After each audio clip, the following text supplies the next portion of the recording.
Bismillahirrahmanirrahim. Innal hamdalillah nahmaduhu wa nasta'inuhu wa nastaghfiruh wa natubu ilayh wa na'udzu billahi min shururi anfusina wa min sayyiati a'malina. May yahdihillahu fala mudilla lahu wa may yudlil fala hadiya lahu.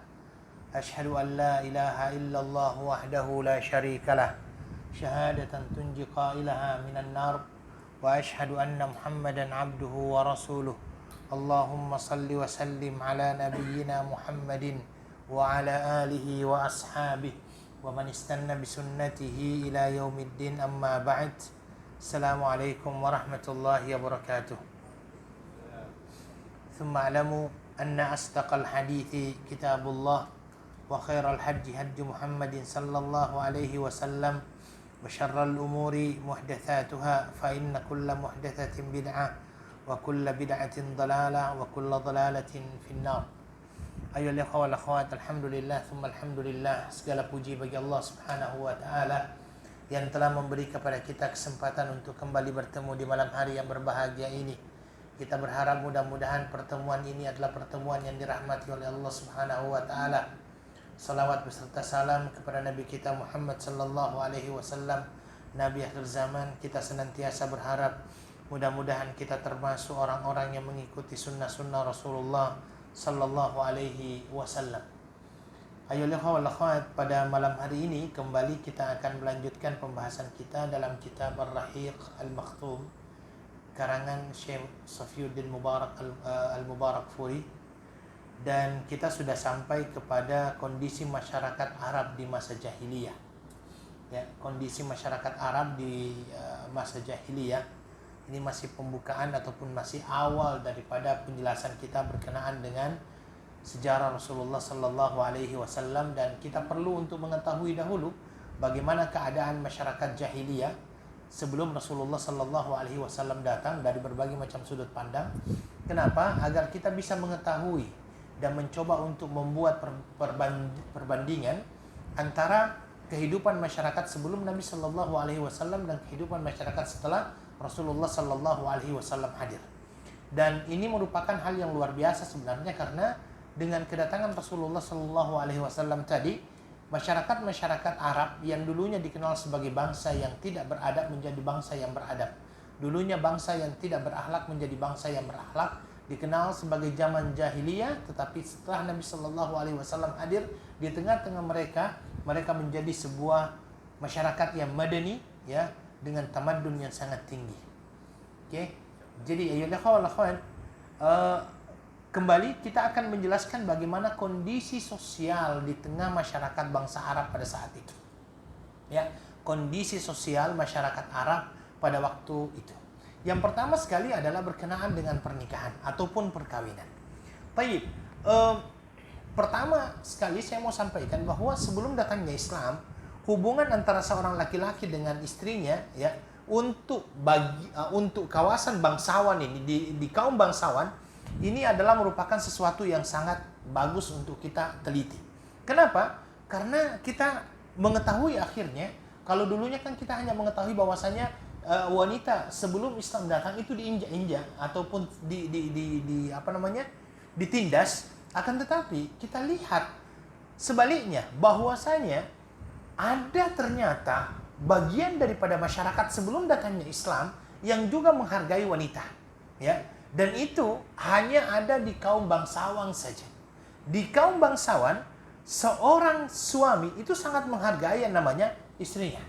Bahkan, ya, orang-orang bangsawan sebelum datangnya Nabi SAW itu yang namanya wanita, dia mempunyai peranan untuk berkehendak ataupun mengambil satu keputusan. Itu sebelum Rasulullah sallallahu alaihi wasallam datang, ya.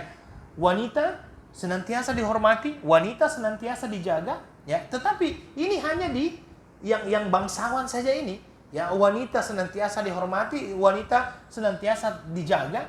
Bahkan tidak jarang akhirnya peperangan terjadi karena wanita, ya. Terkadang peperangan terjadi karena wanita, ya. Karena biasanya seorang laki-laki ingin dipuji di mata orang Arab karena dia memiliki kebaikan terhadap istrinya, kebaikan terhadap wanita, ya. Maka ayyuhal ikhwah, kebanyakan orang-orang bangsawan pada waktu itu menghabiskan waktunya hanya untuk berbicara dengan istrinya, hanya untuk berbicara dengan wanita, ya. Dan ayyuhal ikhwah, wanita pada saat itu kalau dia berkehendak untuk mengumpulkan bangsa-bangsa ataupun suku-suku, ya, maka itu akan biasanya terjadi yang namanya perdamaian tersebut, ya. Dan terkadang bahwasanya wanita-wanita ini menjadi penyulut api peperangan di antara suku-suku tersebut. Kalau seandainya dia merasa kehormatannya tercabi-cabi ataupun kehormatannya dinistakan, maka mungkin saja dia akan mengajak yang lainnya untuk mengadakan peperangan sehingga terjadi yang namanya peperangan. Ini adalah merupakan keadaan hubungan antara suami dengan istri pada saat itu. Bagaimana dengan yang bagian bawah? Itu kan masyarakat bangsawan itu. Bagian bawah ini ternyata menyedihkan. Kenapa menyedihkan? Karena di bawah ini wanita memang disitulah yang ditindas. Ya, wanita di bawah itulah yang ditindas. Bahkan kalau kita mencoba untuk mengkajinya dari apa yang disampaikan oleh Imam Al-Bukhari di dalam hadisnya, hadis yang diriwayatkan dari Aisyah radhiyallahu anha, di situ di zaman jahiliyah itu disebutkan paling tidak ada 4 bentuk pernikahan yang dikenal. Yang pertama adalah pernikahan seperti yang ada sekarang ini. Jadi seorang laki-laki ketika ingin menikahi seorang wanita, dia akan datang ke walinya, dia akan melamar walinya, dan kalau seandainya walinya menyetujui, maka terjadilah yang namanya pernikahan tersebut. Ditentukan maharnya, kemudian dinikahkan. Nah, ini seperti yang terjadi. Ya, itu adalah pernikahan yang terjadi di masa jahiliyah. Jadi yang pertama seperti itu, ketika ada seseorang yang melihat seorang wanita dan dia tertarik kepadanya, maka dia pergi langsung kepada walinya, memintanya, kemudian setelah itu melamarnya, dan akhirnya ditentukan maharnya, dinikahkan, ya, secara baik-baik. Ini yang pertama. Yang kedua, ini adalah pernikahan yang dia biasanya dinamakan dengan nikahul istibdha'. Nikahul istibdha' ini, ayyuhal ikhwah wal akhwat, ya, seorang laki-laki yang sudah beristri, kemudian setelah itu dia berkata kepada istrinya, jadi istrinya pada saat itu misalnya dia dalam keadaan haid, setelah dia suci, dia tidak sentuh. Ya, setelah wanita itu sudah suci, dia tidak sentuh. Kemudian akhirnya sang suami ini berkata kepada istrinya, kamu pergi, ya, pergilah ke fulan, misalnya kan, dia tentukan satu orang itu, pergilah ke fulan, kemudian lakukanlah apa yang kamu mau lakukan. Akhirnya melakukan hubungan suami istri. Ya, ketika sudah terjadi hubungan suami istri dengan laki-laki lain, maka suaminya pada saat itu sengaja tidak menyentuhnya dan memulaukan dia. Ya, sengaja tidak menyentuhnya dan memulaukan dia. Sampai pada akhirnya kalau sudah tampak bahwa sesungguhnya dia hamil dari laki-laki lain itu, maka setelah itu terserah suaminya. Terserah suaminya mau untuk apa? Kalau seandainya dia mau campuri setelah itu, dia akan campuri. Tetapi kalau seandainya dia tidak campuri, maka dia tidak campuri. Ya, sampai akhirnya anak tersebut lahir. Dan tetap dia akan mengakui bahwa itu adalah anaknya. Hal ini dilakukan untuk apa? Untuk mendapatkan anak yang mempunyai keturunan yang hebat. Jadi tidak sembarang juga dikatakan, kamu pergi kepada fulan ini. Tidak. Jadi suaminya itu inginkan anaknya misalnya, oh ini ada orang yang hebat, berkelahi hebat, jago dia. Kemudian dia pintar, syairnya bagus. Wah, ini dia ingin mendapatkan keturunan dari laki-laki itu. Itulah dia suruh istrinya itu, kamu pergi ya kepada laki-laki ini. Kalau seandainya dia mau menggaulimu, terjadilah pergaulan. Artinya, kalau seandainya dia mau mencampurimu, silakan. Nah, itu memang dia pilih-pilih orangnya. Ini siapa ini yang bagus? Karena menurut mereka yang dinamakan dengan anak ini, itu lahir tanasulihnya itu ataupun keturunannya itu, sifatnya, sikapnya, karakternya itu diambil dari sang ayah. Maka dia akan cari laki-laki yang terbaik. Nah, pergi. Ini yang kedua, ya. Ini yang kedua. Yang biasanya di dalam Islam dinamakan dengan nikahul istibdha'. Di nikahul istibdha', nikah ya seorang suami merelakan istrinya untuk digauli dan dicampuri oleh laki-laki lain yang memang dia anggap bahwasanya dia inginkan keturunan daripada laki-laki tersebut. Kalau seandainya setelah dia hamil, maka dia akan tunggu sampai dia lahir dan anak tersebut dia tetap mengatakan itu adalah anaknya. Ini yang kedua. Yang ketiga, ya. Yang ketiga, seorang wanita ya yang akan didatangi oleh sekelompok laki-laki yang jumlahnya kurang dari 10. Ya, kurang dari 10. Yang kurang daripada 10 ini, mohon maaf ya, kurang daripada 10 ini, yang kurang daripada 10 ini akan menggauli satu wanita tersebut. Dari satu laki-laki yang lainnya, pertama, 2, 3, 4, sampai seterusnya, berapa laki-laki yang ada di situ. Kemudian setelah digauli, ketika wanita tersebut hamil dan melahirkan, ya, maka orang-orang yang tadi mempunyai hubungan dengan wanita tersebut akan datang kepada wanita itu. Berkumpul. Jadi semua yang menggaulinya, mohon maaf ya, yang sudah melakukan hubungan dengan dia itu, semuanya dikumpulkan. Kemudian wanita itu menentukan siapa anak dari bayi yang baru dilahirkan. Dan itu terserah wanita itu. Ya, siapa ayah daripada anak yang baru dilahirkan tersebut. Dia yang menentukan. Ya. Dan akhirnya wanita ini akan menyebutkan nama laki-laki yang dia inginkan, yang dia sukai, maka anak tersebut akan mengambil nasabnya. Ini yang ketiga. Sedangkan yang keempat adalah, ya mohon maaf, ini hampir samalah yang, kalau yang begini ini mohon maaf, dia seperti pelacur istilahnya. Ya, pelacur, tetapi semua orang boleh masuk, dan biasanya ini memang ada rumah-rumah pelacur di zaman sebelum Nabi Shallallahu Alaihi Wasallam datang itu ada bendera-bendera di depan pintu-pintu mereka. Itu menunjukkan bahwasanya ya itu adalah rumah pelacur. Maka orang-orang akan datang ke situ, menggauli wanita tersebut. Beberapa wanita tersebut silahkan, siapapun yang menginginkan wanita itu, maka dia boleh saja masuk. Ya, siapapun laki-lakinya. Sampai kalau seandainya wanita ini sudah hamil, kemudian dia melahirkan, maka seluruh laki-laki yang pernah merasa,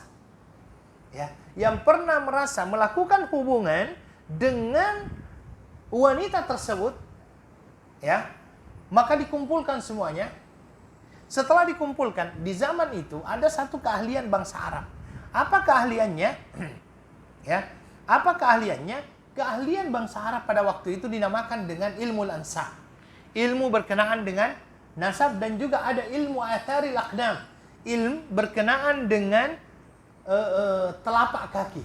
Jadi, kalau dari telapak kaki itu bisa dilihat, oh, anak ini adalah ayah daripada bapak ini. Ya, anak ini ayahnya daripada, karena biasanya katanya bentuk kaki itu tidak jauh berbeda antara anak dengan ayah. Maka pada saat itu semua yang dikumpulkan, maka dipanggillah satu orang yang memang memahami dan mengetahui berkenaan dengan ilmu atharil aqdam, kesan daripada kaki ini. Makanya dulu-dulu itu ayyuhal ikhwah wal akhwat, itu kalau seandainya ada orang yang berjalan tidak memakai tidak memakai sendal, tidak memakai kasut di padang pasir, begitu dilihat kakinya, dia sudah bisa dikatakan, oh ini suku anu, ini sukunya fulan. Itu salah satu kepandaian bangsa Arab pada saat itu. Maka ayyuhal ikhwah, ketika orang-orang tersebut sudah dikumpulkan, didatangkanlah ahli yang dinamakan dengan ahli atharil aqdam, melihat yang namanya kaki, dilihat kakinya, kemudian setelah itu dicocokkan, oh, yang ini adalah bapaknya ini. Maka dialah diambil nasabnya. Ya. Itu kalau seandainya ada orang yang tahu berkenaan dengan ilmu tersebut. Kalau seandainya tidak ada, maka yang terjadi seperti yang pernah saya sampaikan 2 minggu yang lalu, orang tersebut akhirnya disuruh untuk mengundi. Cara mengundinya apa? Diambillah anak panah, dimasukkan anak panah tersebut di dalam satu tabung. Kemudian setelah itu ada satu anak panah itu yang diberikan pita berwarna merah. Ya, ada satu anak panah yang diberikan pita warna merah. Kemudian seluruh laki-laki yang pernah merasa berhubungan dengan wanita tersebut itu mengambil anak panah. Siapa yang mengambil anak panah yang ada pita merahnya, dialah yang berhak atas anak tersebut. Maka kita bisa bayangkan betapa dahsyatnya ya kondisi masyarakat dan sosial pada saat itu. Karena yang dinamakan dengan pernikahan itu bukan sesuatu yang suci. Mungkin dia hanya suci di kalangan bangsawan saja, tetapi tidak suci di kalangan orang-orang yang biasa, apalagi berkenaan dengan orang-orang yang berada di bawah ini, seperti yang kita sampaikan tadi. Ya, maka ayyuhal ikhwah wal akhwat, ya, ini adalah sesuatu yang terjadi di zaman tersebut. Belum lagi ayyuhal ikhwah wal akhwat, ini ketika mereka mengadakan yang namanya peperangan, ya, diadakan yang namanya peperangan, orang-orang bangsa Arab itu suka sekali membawa orang rumah mereka, suka sekali membawa wanita-wanita mereka. Apa efeknya ataupun apa kesannya? Kesannya adalah siapapun yang kalah di situ, wanita-wanita itu langsung menjadi apa? Hamba saya. Tawanan dan hamba saya. Ya. Tahanan dan hamba saya. Dan kalau dia menjadi hamba saya, maka orang-orang akan berbuat sesuka hatinya terhadap wanita itu. Dan anak-anak yang dilahirkan akhirnya menjadi sebuah aib sepanjang masa. Itu yang terjadi. Ya. Dan itu orang bangsa Arab terdahulu itu memang suka untuk membawa istri-istri mereka, atau bahkan membawa orang-orang yang ada di dalam rumahnya itu, orang wanita-wanita itu, diajak mereka untuk berperang. Itu biasa. Dan yang kalah otomatis akan menjadi hamba saya. Baik. Dan ayyuhal ikhwah wal akhwat, berkenaan dengan masalah poligami, bangsa Arab terdahulu adalah orang yang sudah lama mengamalkan yang namanya poligami. Bahkan poligami sebelum Nabi Shallallahu Alaihi Wasallam diutus itu adalah poligami yang tidak ada batasan, tidak ada batasannya. Makanya kan ada di zaman Nabi Shallallahu Alaihi Wasallam itu orang menikah berapa sampai berapa? 10 istrinya. Setelah turun ayat bahwasanya hanya boleh 4, kan disuruh oleh Nabi Shallallahu Alaihi Wasallam i'tik alaihin imsik alaihinna arba'an wa'tik ghairahunna. Artinya pilih saja dari 10 itu pilih 4 saja. Yang lainnya pilih 4, yang lainnya dilepaskan. Itu yang disampaikan oleh Rasulullah Sallallahu Alaihi Wasallam. Dan di zaman tersebut, ayyuhal ikhwah wal akhwat, mereka itu berpoligami bukan lagi 1. Bukan lagi lebih daripada 1, ataupun 2, ataupun 3, lebih daripada 4, bahkan banyak. Ini poligami yang ada pada saat itu. Kemudian di situ juga ayyuhal ikhwah wal akhwat, mereka mengawini ataupun kalau menikah itu tidak pandang ini mahram atau bukan, karena waktu itu kan belum ada mungkin ayat berkenaan dengan masalah mahram. 2 bersaudara pun dinikahi, kakak adik itu dinikahi dalam satu waktu. Kalau di dalam Islam kan sebenarnya itu tidak boleh. Kemudian wanita-wanita yang pernah dinikahi oleh ayah-ayah mereka, istilahnya kan ibu tirinya itu, kalau dilepaskan oleh ayahnya, dia lagi yang nikahi. Maka bisa Anda bayangkan betapa kacaunya pada saat itu. Ya, kacau sekali pada saat itu. Makanya ketika Al-Qur'an menurunkan surah An-Nisa ayat 22 ayat 23, salah satunya kan adalah mengharamkan itu semuanya. Pernikahan 2 bersaudara sekaligus, mengharamkan wanita-wanita yang pernah dinikahi oleh nikahi oleh ayah, ya. Dan itulah yang terjadi. Kemudian ayyuhal ikhwah wal akhwat, bukan itu saja. Hak mentalak itu ada pada lelaki. Tetapi masalahnya, lelaki mentalak istrinya itu terserah dia. Kalau Islam kan mentalak seseorang itu berapa? Wanita. At-talaqu marratan fa imsakum bima'rufin aw tasrihun bi ihsan. Ya, talak itu ada 2. Mau dilepaskan atau mau dipegang. Kalau sudah talak 3 selesai. Ya, talak 3 bahkan kalau seandainya mau kembali kan tidak sembarangan kembali. Karena kalau seandainya setelah talak 3 dia akan kembali, tidak boleh langsung kembali. Sampai ada syarat yang harus dilalui. Apa syaratnya? Mantan istrinya tersebut sudah menikah dengan lelaki lain dan sudah melakukan hubungan suami istri. Kalau seandainya dia ditalak, barulah dia boleh maju kembali. Tetapi di zaman itu terserah dia. Kalau dia sudah talak istrinya, dia campuri lagi. Besok dia talak lagi, dicampuri lagi. Itulah yang terjadi. Yang dinamakan dengan zina ini, zina, itu sudah merajalela, marah di semua lapisan masyarakat, ya. Di semua lapisan masyarakat. Walaupun kita temui bahwa ternyata masih ada lelaki-lelaki dan wanita-wanita yang menjaga kehormatannya. Dia tidak mau terjerumus ke dalam perbuatan nista tersebut. Dan dikatakan bahwa wanita-wanita merdeka itu jauh lebih baik keadaannya dibandingkan wanita-wanita yang merupakan hamba sahaya. Karena wanita-wanita yang merdeka ini mungkin dia masih mampu untuk mempertahankan kehormatannya. Tetapi dengan wanita-wanita yang hamba sahaya ini, itu sangat buruk memang di kalangan pada keadaannya pada saat itu. Wallahu taala a'lam. Ya.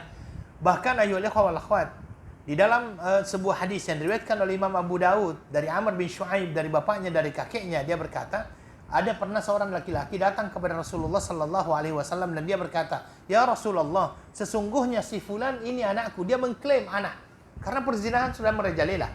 Jadi dia mengklaim, "Sesungguhnya si fulan ini anakku. Aku telah berzina dengan seorang budak hamba sahaya," maksudnya di situ, hamba sahaya wanita pada masa jahiliyah. Kemudian Nabi Shallallahu Alaihi Wasallam menyatakan tidak ada klaim nasab dalam Islam. Tradisi jahiliyah telah berlalu. Ya, dia mengklaim kan. Ya, inilah yang disampaikan oleh Rasulullah Shallallahu Alaihi Wasallam. Ya, begitu juga ada beberapa kisah. Ya, setelah para sahabat misalnya yang sudah masuk Islam itu saling mengklaim antara satu dengan yang lainnya. Taib. Dan ada hal juga yang sangat bisa dikatakan adalah merupakan perbuatan jahiliyah di saat itu adalah apa? Adanya kebiasaan orang Arab untuk mengubur hidup anak-anak wanita mereka. Ya, mereka itu kalau seandainya mendapatkan anak wanita sangat malu.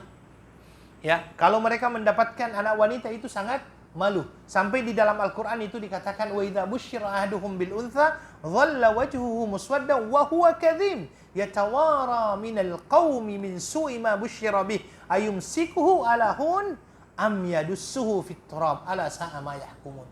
Nah, ini jadi dikatakan bahwasanya apabila dari mereka diberikan kabar berupa kedatangan seorang anak wanita, apa yang mereka lakukan? Wajahnya itu menjadi hitam merah. Hitam merah ini seolah-olah dia marah tapi menyesal gitu kan. Muswaddan wa huwa kadhim, dan dia dalam keadaan sangat marah. Ya. Dia menyembunyikan dirinya dari orang banyak disebabkan buruknya berita yang disampaikan kepadanya. Jadi ketika dia mendapatkan berita berkenaan dengan anak wanita, dia itu merasakan malu karena itu adalah aib bagi keluarga dia. Ayumsiku, sehingga dia mempunyai beberapa pilihan. Apa pilihannya? Dia pertahankan dengan aib yang akan dia dapatkan, ataupun dia bunuh dengan menguburkannya ke dalam tanah hidup-hidup. Ya, ini yang mereka lakukan. Makanya Masya Allah, subhanallah, sangat buruk apa yang mereka lakukan. Kemudian juga ada di antara mereka yang akhirnya membunuh anaknya dikarenakan apa? Dikarenakan takut dengan kemiskinan dan kefakiran. Mereka senantiasa berpandangan bahwa banyak anak sulit rezeki. Ya, itu pandangan bangsa jahiliyah dulu yang mengatakan bahwasanya kalau banyak anak sulit rezeki. Sehingga kalau mereka punya banyak anak itu, Masya Allah, subhanallah, dia sangat-sangat susah hati. Kalau dia susah hati gitu, maka dia bunuh anaknya. Makanya di dalam Al-Quran dikatakan, wala taqtulu auladakum min imlakin nahnu narzuqukum wa iyyahum. Jangan engkau membunuh anak-anakmu karena kamu takut apa? Takut miskin. Kami yang akan memberikan rezeki kepadamu dan kepada mereka. Ini yang disampaikan oleh Allah Subhanahu wa taala. Itu disebabkan karena bangsa jahiliyah sebelum datangnya Nabi sallallahu alaihi wasallam adalah bangsa yang sangat takut kalau seandainya mereka mempunyai anak yang banyak. Takut kalau seandainya membebani mereka, membebani hidup mereka. Dalam Al-Quran juga dikatakan, wala taqtulu auladakum khasyata imlaq nahnu narzuquhum wa iyyakum. Janganlah kalian membunuh anak-anak kalian karena takut dengan kemiskinan. Kamilah yang memberikan mereka rezeki dan juga memberikan rezeki kepadamu. Makanya di dalam Al-Quran juga dikatakan, wa idzal mau'udatu su'ilat. Wa idzal mau'udatu su'ilat. Dan apabila bayi-bayi perempuan yang dikubur hidup-hidup ditanya, ya, bi ayyi dzambin qutilat, dengan dosa apa mereka dibunuh? Bi ayyi dzambin qutilat, dengan dosa apa mereka dibunuh? Karena mereka sebenarnya tidak berdosa. Anak-anak ini tidak berdosa kan? Tidak berdosa. Tetapi ketika dia terlahir, orang tuanya merasa malu dengan kelahiran mereka, maka akhirnya mereka membunuhnya. Ya, sehingga mereka membunuhnya. Ya. Ini berkenaan dengan hubungan antara suami dan istri Kemudian hubungan antara anak dengan ayah, ya, anak dengan ayah. Adapun hubungan kekeluargaan, ini biasanya adalah hubungan yang sangat erat. Sehingga mereka biasanya sangat kuat kalau seandainya dengan suku. Mereka mempunyai fanatisme. Tahu fanatisme ya? Fanatisme yang berlebihan dalam suku ini. Sehingga kalau sukunya diganggu itu, marahnya bukan main, ya. Marahnya bukan main. Bahkan terkadang, ya, mereka hidup di atas pepatah unsur akhaka zaliman atau mazluman. Ya, jadi kata-kata itu memang sudah dikenal juga, tapi mereka menyalamaknahi daripada kata-kata itu. Bantulah saudaramu dalam keadaan terzolimi ataupun menzolimi. Jadi kalau seandainya terjadi yang namanya peperangan dan dia tahu bahwa sesungguhnya sukunya salah, tetapi dia mempergunakan pepatah ini. Ini ada pepatah yang mengatakan walaupun dia melakukan kezaliman, tetap kita harus bantu. Mereka bantu. Maka itu yang terjadi, ayo ikhwah. Itu yang terjadi. Maka kita lihat yang dinamakan dengan peperangan ini jarang ada yang berhenti sepanjang tahun. Dia berhenti hanya pada bulan-bulan haram yang biasanya dinamakan dengan al-ashhurul hurum. Ya, al-ashhurul hurum. Dan antum nanti akan mengetahui bagaimana Aus wal Khazraj ini berperang di antara mereka berdua ini sangat panjang masanya sampai akhirnya didamaikan oleh Islam.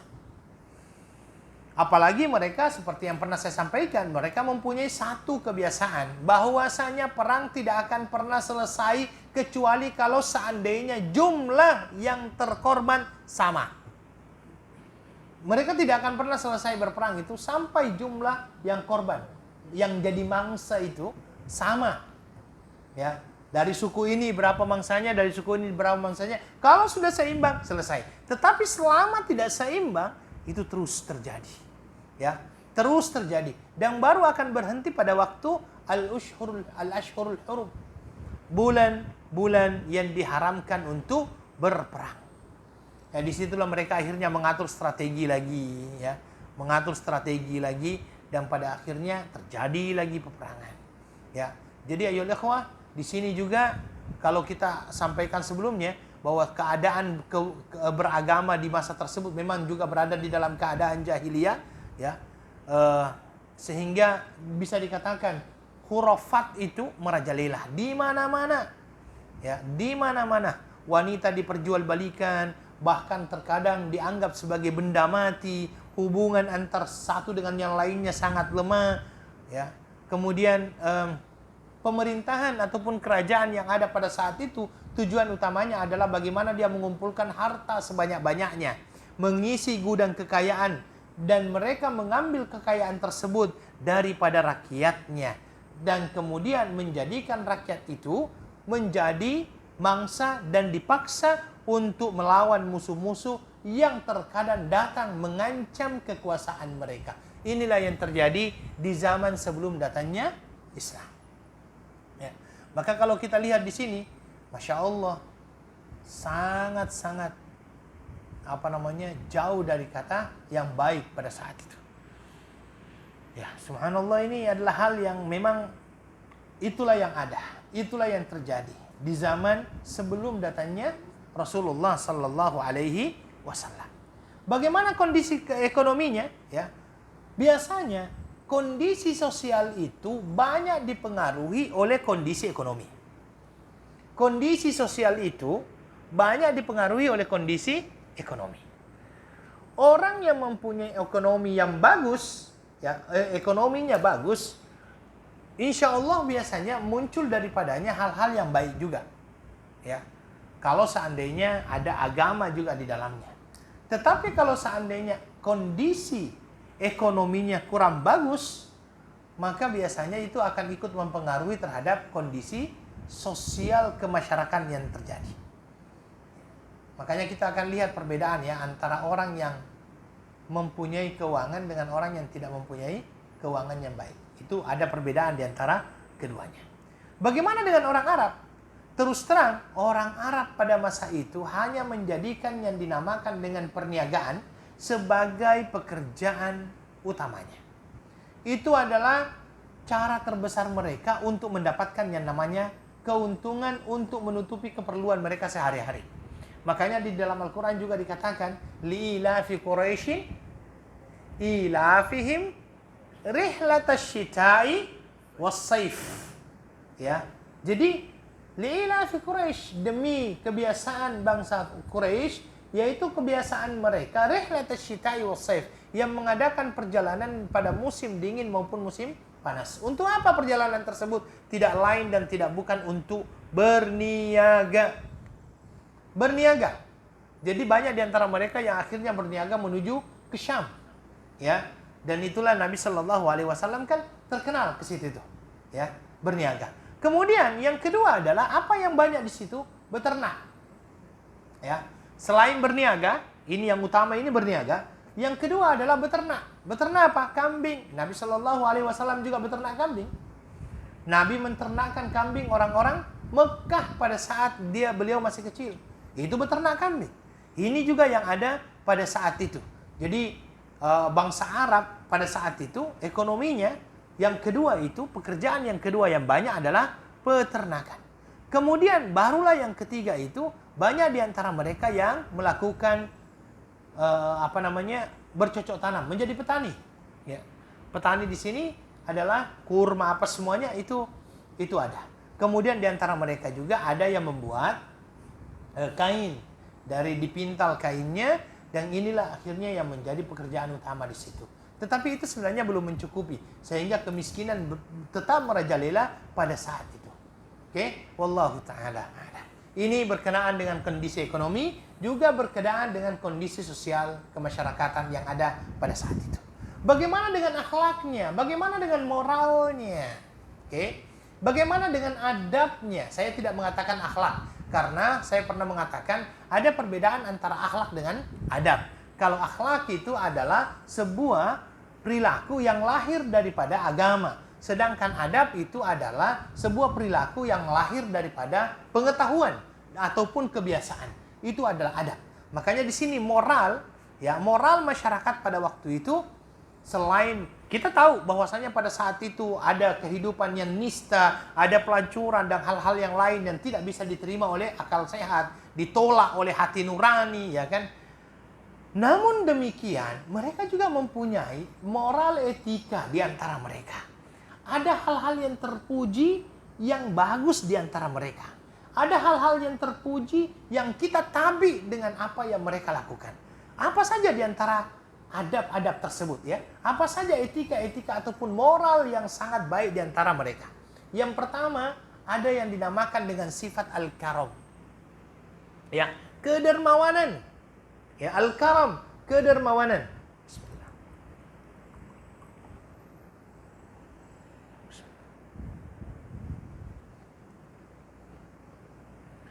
Ada yang dinamakan dengan sifat al-karam, kedermawanan. Mereka itu berlomba-lomba memiliki sifat ini dan berbangga dengannya. Dan saya katakan bahwasanya al-karam, kedermawanan ini, itu alhamdulillah di kalangan bangsa Arab masih ada sampai sekarang. Walaupun mungkin motivasinya sudah berbeda. Kalau dulu motivasinya sebelum datangnya Nabi Shallallahu Alaihi Wasallam, motivasi bangsa Arab untuk melakukan yang dinamakan dengan al-karam ini ataupun kedermawanan ini lebih agar dia bisa mendapatkan pujian, dipuji oleh orang lain, dicerita oleh orang lain berkenaan dengan kedermawanannya. Tetapi ayo ikhwah, setelah datangnya Islam itu sudah berubah. Kedermawanan mereka yang memang sejak awal sudah ada, itu berubah. Motivasinya berubah. Motivasinya karena apa? Ingin mendapatkan keridhaan daripada Allah Subhanahu wa taala. Maka kalau kita bercerita tentang bangsa Arab ataupun orang Arab berkenaan dengan kedermawanan ini, Masya Allah, ini adalah hal yang luar biasa sebenarnya, yang kita bisa lihat dan saksikan sampai sekarang ini. Ya, terus terang, tahun 99 pertama kali kami menginjakkan kaki di Saudi, langsung ke Madinah pada saat itu. Saya terus terang, saya teringat waktu itu, karena waktu itu memang adalah masa-masa sulit di Indonesia. Saya apalagi waktu itu sebelumnya saya di Mesir, kemudian setelah itu saya mendapatkan surat bahwa saya diterima untuk mendapatkan scholarship di Madinah, ya. Akhirnya saya tinggalkan Mesir, saya berangkat ke Madinah, dan saya tidak ingin membebani orang tua pada saat itu. Saya berangkat ke Saudi. Saya masih ingat bekal uang saya yang saya bawa pada waktu itu adalah 150.000. Saya mungkin yang paling sedikit karena waktu itu saya baru datang dari Mesir langsung berangkat ke Madinah. 150.000 saya ganti di airport itu dapatnya 35 real kalau tidak salah. 35 real saya berangkat ke Saudi. Saya sebenarnya lihat orang-orang teman-teman saya waktu itu berjumlah 32 orang yang diterima. Yang lainnya mungkin membawa uang real ini banyak-banyak, hanya saya yang paling sedikit, hanya 32 real. Waktu itu saya berpikir, ya Allah, sampai di Saudi saya habis 32 real ini, saya mau makan apa ini, saya bilang kan. Tetapi Masya Allah, sampai di Saudi banyak yang beri uang itu. Orang Arab, ya. Baru sampai di apa namanya? Di Madinah, kemudian kita langsung besoknya itu diantar dan diberikan langsung uang 200 real. Dan begitu seterusnya. Masya Allah, jadi kedermawanan orang Saudi sampai sekarang itu ada. Dan saya di bulan Ramadan, pertama kali Ramadan di Saudi itu. Pertama kali bulan Ramadan, waktu itu di tahun 99 kami masuk kuliah di Saudi. Sampai di pintu Masjidin Nabawi. Ya, kami waktu itu dari Syari'i Salam karena bus Jamiah ataupun bus university itu dia berhenti di Babus Salam. Babus Salam, ya, di Syari'i Salam itu kita turun di situ. Ternyata sudah banyak orang-orang yang memanggil di situ. Sampai sekarang saya kira ya. Jadi orang-orang langsung memanggil, pegang tangan, ta'al mai, ayo, sama saya. Ya, saya awalnya bingung, kenapa sih ditarik-tarik. Ditarik-tarik, ternyata mereka tarik-tarik kita itu agar duduk di tempatnya. Ada makan dengan syufra itu. Syufra itu tempat mereka memasang dengan di atas plastik dengan makanan-makanan, kita disuruh duduk di situ. Dan mereka menyiapkan makanan. Masya Allah, itu adalah hal yang luar biasa itu. Masya Allah. Kemudian, itu sepanjang bulan Ramadan. Apa yang kita mau? Saya baru tahu juga, waktu di awal tahun 99 itu, awalnya saya hanya makan di dalam. Di dalam itu hanya ada roti, kurma, ada his itu, kemudian ada laban tojiz. Laban tojiz itu, laban ya, laban tojiz. Itulah yang kita makan. Kita kan orang-orang, mohon maaf, kita orang Nusantara atau orang Indonesia lah. Kalau belum makan nasi kan tidak bisa kan. Akhirnya habis makan di dalam, saya keluar lagi makan, cari lagi nasi.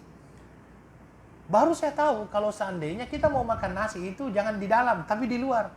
Sehingga esoknya itu ternyata betul di luar daripada Masjidil Haram itu, kalau mau nasi ada semuanya. Ya mulailah hari kedua sampai hari terakhir ya di luar terus. Yang saya ini kan ini Masya Allah, bahwasanya orang Arab itu adalah orang yang kedermawanannya sampai sekarang sangat ada. Dan ini adalah hal yang luar biasa. Kami juga kadang-kadang dipanggil ataupun dijemputlah oleh pensyarah-pensyarah yang mengajar kami di university ya. Kalau kami pergi ke rumahnya, itu saya lihat patternnya sama itu. Kalau dia menjamu kita masuk, Assalamualaikum, salam, masuk, kemudian kita duduk. Yang pertama keluar itu adalah kurmanya biasanya, dan saya baru tahu bahwa ternyata jenis kurma itu adalah sesuatu yang bisa menjelaskan kepada kita status ekonomi seseorang. Saya baru tahu kalau kurmanya kurma yang sukari qasim yang mahal-mahal itu menjelaskan tentang siapa orang itu, bagaimana keadaannya. Ya, tapi kalau kurmanya kurma biasa, mungkin biasa-biasa juga. Tetapi siapa dia atau apa ya? Tetapi ayo ikhwah, yang saya mau berikan di sini penjelasan adalah ketika kita masuk ke rumah seorang pensyarah misalnya, yang pertama kali keluar itu adalah itu tadi kurma dengan kopi Arab. Tahu ya kopi Arab itu? Yang memang harus dimakannya dengan kurma itu. Kurma minum kopi Arab. Kalau hanya minum kopi Arab itu sama dengan minum jamu sepertinya. Iya kan? Dia tidak pahit tapi rempahnya itu dahsyat. Seperti kapulaga itu ada semua sepertinya di situ. Kalau sudah seperti itu, ayo ikhwah, sudah keluar seperti itu, sudah keluar, kurma sudah keluar. Yang kedua adalah cake itu yang manis-manis itu biasanya dengan air putih. Kemudian yang ronde ketiga ataupun jamuan ketiga barulah kita diberikan jamuan makan. Makanannya orang Arab tahu sendiri kan, satu nampang. Kemudian biasanya setiap nampang itu ada 2 ekor ayam untuk 4 orang. Dan saya pernah dipanggil berempat, setiap orang diberikan suguhan 1 ekor ayam. Saya bilang ini nggak bisa habis ini. Ya. Tapi itu karamnya, kemurahan hati orang Arab. Nah, yang terakhir barulah syai. Syai itu teh. Syai bin Na'na keluar terakhir. Menurut teman saya, kalau syai sudah keluar itu menandakan akhir episode daripada jamuan itu. Tapi Masya Allah, kemurahan orang Arab itu sampai sekarang alhamdulillah masih ada. Kita kalau bulan Ramadan itu terkadang jalan tiba-tiba ada orang yang kasih uang apa semuanya. Itu biasa. Itu biasa. Inilah kemurahan orang Arab. Cuma akhirnya yang saya mau katakan di sini, motivasinya berbeda. Kalau dulu motivasinya adalah ingin mendapatkan pujian. Ingin disebut namanya di dalam syair-syairnya.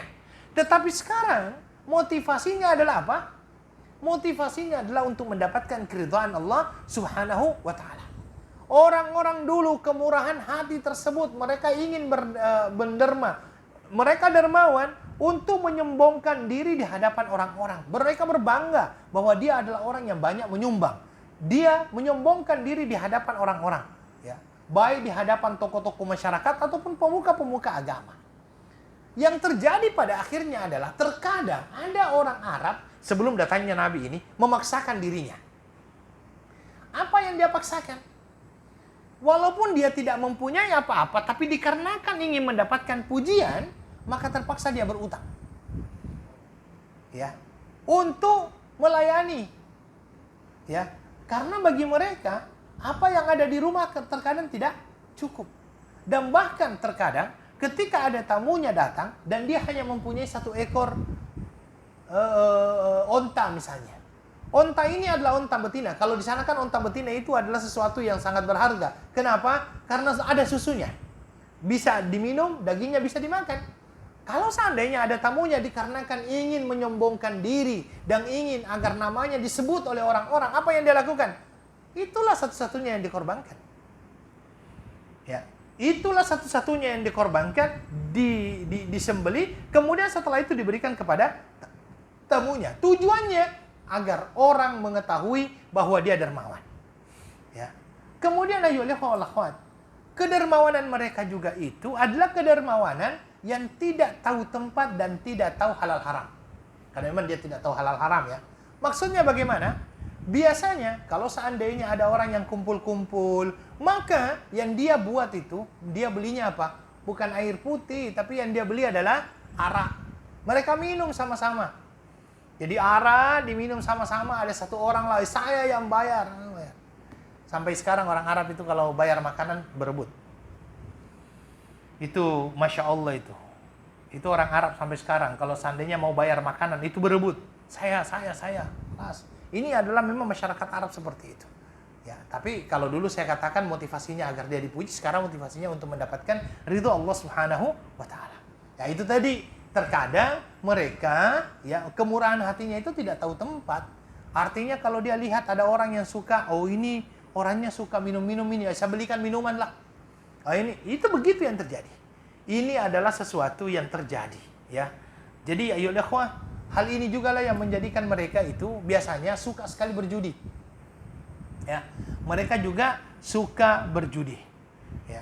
Kenapa? Karena mereka menganggap bahwasanya dengan berjudi itu mereka akan bisa mendapatkan uang yang banyak, dan dengan uang yang banyak itu mereka bisa berinfak dan bersedekah.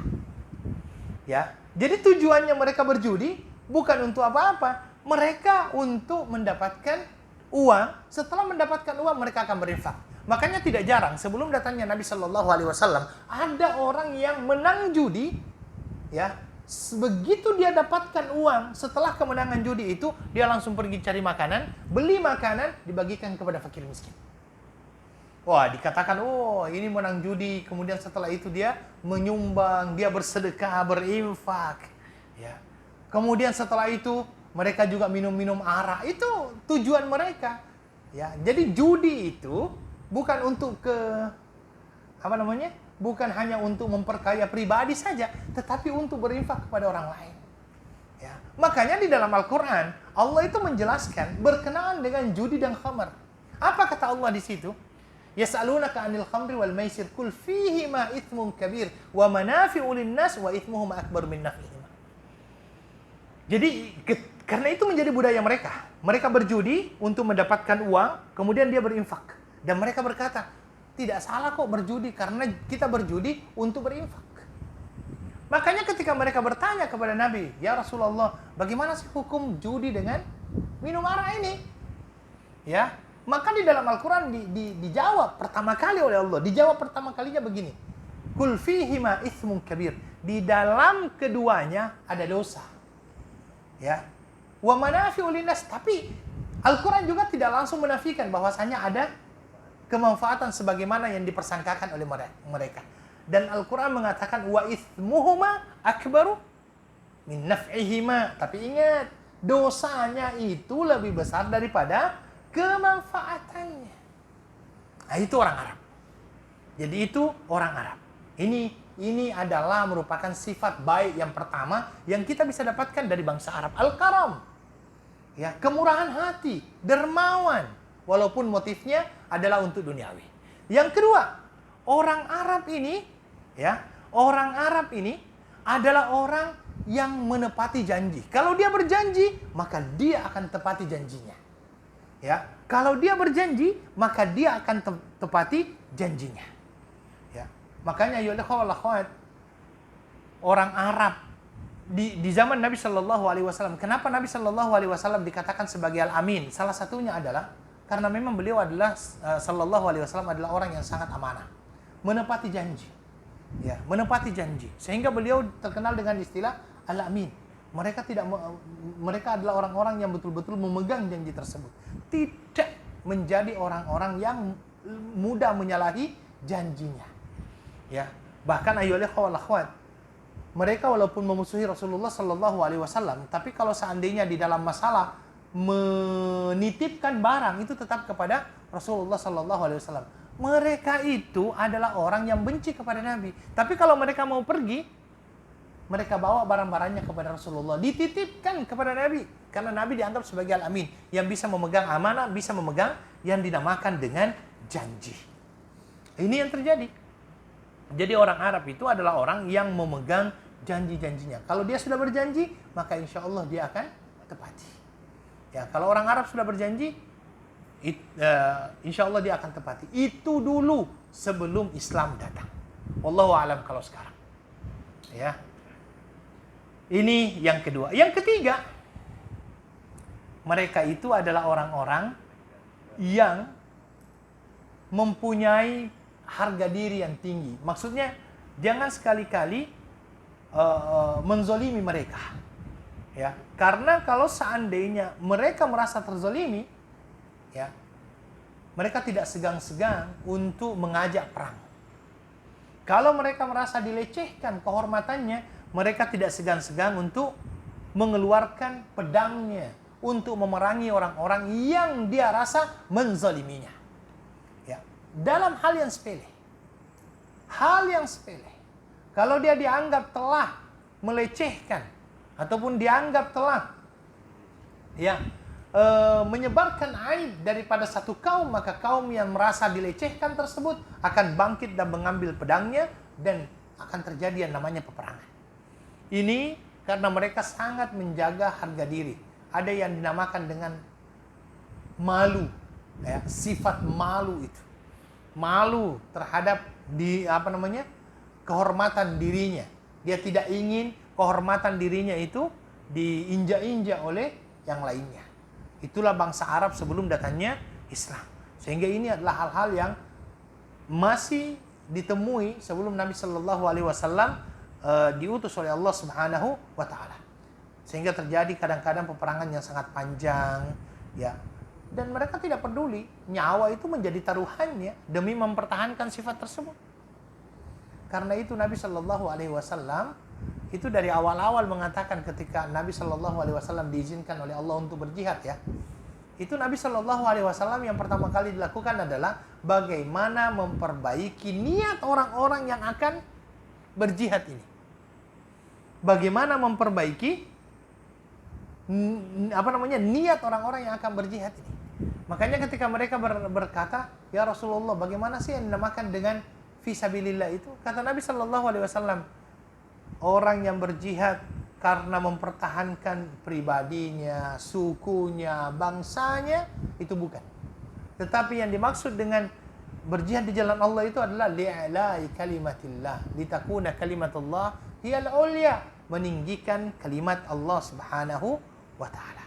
Itu yang menjadi salah satu kelebihan bangsa Arab, etika, moral, ya, adab yang ada sama mereka itu. Mereka adalah orang-orang yang sangat menjunjung tinggi harga diri mereka, ya. Pantang mereka menerima yang namanya pelecehan dan kezaliman daripada orang lain. Ini yang ketiga. Yang keempat, mereka ini adalah orang yang mempunyai tekad yang kuat. Ya, kalau kita mungkin mengatakannya, sekali layar berkembang, pantang biduk surut ke pantai. Ya. Sekali layar sudah terkembang, pantang perahu kembali. Nah, itu orang Arab. Jadi mereka kalau sudah mempunyai tekad, dia akan lakukan. Ya. Karena mereka menganggap tekad yang kuat dan tidak akan kembali itu adalah merupakan satu kemuliaan dan kebanggaan. Ya, maka tidak ada satupun yang mampu untuk menyurutkan tekad mereka kalau seandainya mereka sudah inginkan sesuatu. Bahkan mereka berani untuk menerjang bahaya demi hal itu. Demi hal itu.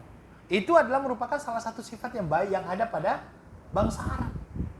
Ya, sekali layar berkembang, pantang biduk surut ke pantai. Ya. Jadi memang itulah salah satu kelebihan bangsa Arab. Beberapa mereka mempunyai tekad yang sangat kuat. Mereka mempunyai tekad yang sangat kuat. Dan saya kira perjalanan menuju Syam itu, kalau tidak ada tekad yang kuat itu tidak jadi itu. Antara Mekah ke Syam itu bukan 1-2 hari, bukan 1 jam, 2 jam itu berbulan. Itu berbulan. Kalau seandainya tekadnya setengah-setengah, tidak sampai itu. Itu berbulan-bulan baru sampai di Syam. Bawa lagi barang-barang dari sana menuju ke Mekah. Itu bukan hal yang mudah. Makanya mereka adalah orang-orang yang mempunyai tekad yang pantang surut. Kemudian, mereka itu terkenal sebagai orang yang mampu meredam kemarahan. Mereka itu adalah orang yang terkenal dengan orang yang sabar, berhati-hati. Ya. Jadi, ini juga adalah merupakan salah satu sifat mereka. Ya.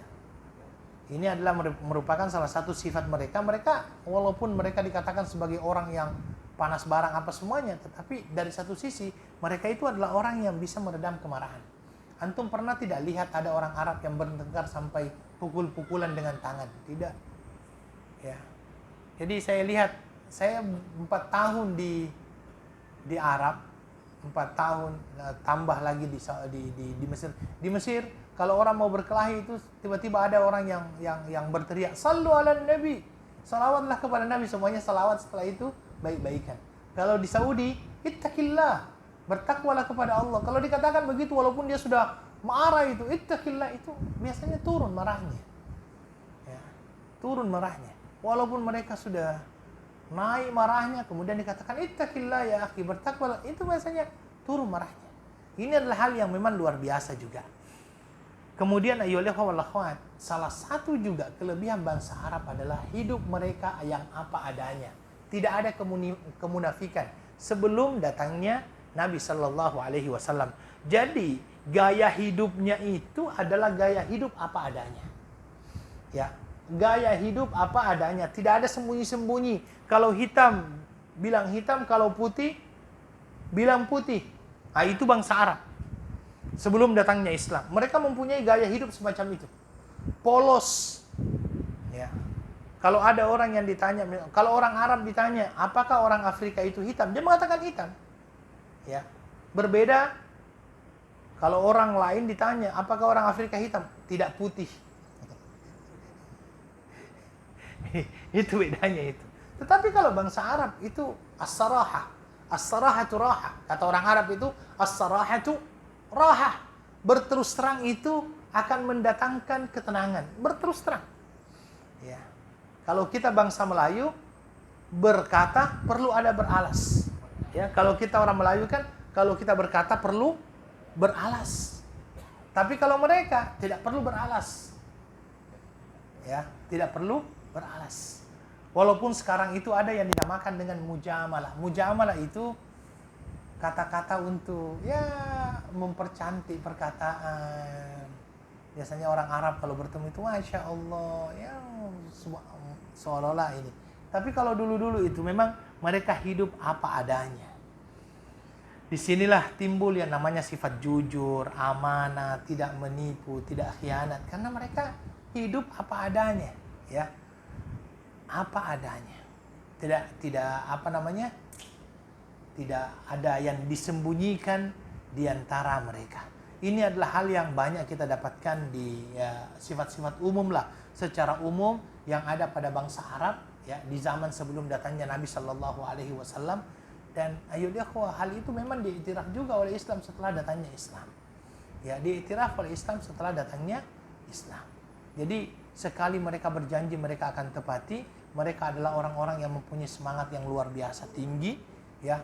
Kemudian mereka adalah orang-orang yang senantiasa mempertahankan kehormatannya dan pantang untuk dicabar. Ya, pantang untuk dicabar. Begitu dicabar, pantang untuk mundur dengan cabaran tersebut. Allahu ta'ala alam, saya kira itu yang bisa saya sampaikan pada malam hari yang berbahagia ini. Mudah-mudahan Allah Subhanahu wa taala memasukkan kita dalam golongan hamba-hambanya yang senantiasa mendengarkan, mengikuti yang terbaik dari apa yang kita dengarkan. Dan mudah-mudahan Allah Subhanahu wa taala senantiasa memberkahi setiap langkah dan aktivitas kita. Saya akhiri dengan doa kafaratul majlis. Subhanakallahumma bihamdika asyhadu an la ilaha illa anta astaghfiruka wa atubu ilaik. Wa akhiru da'wana alhamdulillahi rabbil alamin. Wassalamualaikum warahmatullahi wabarakatuh.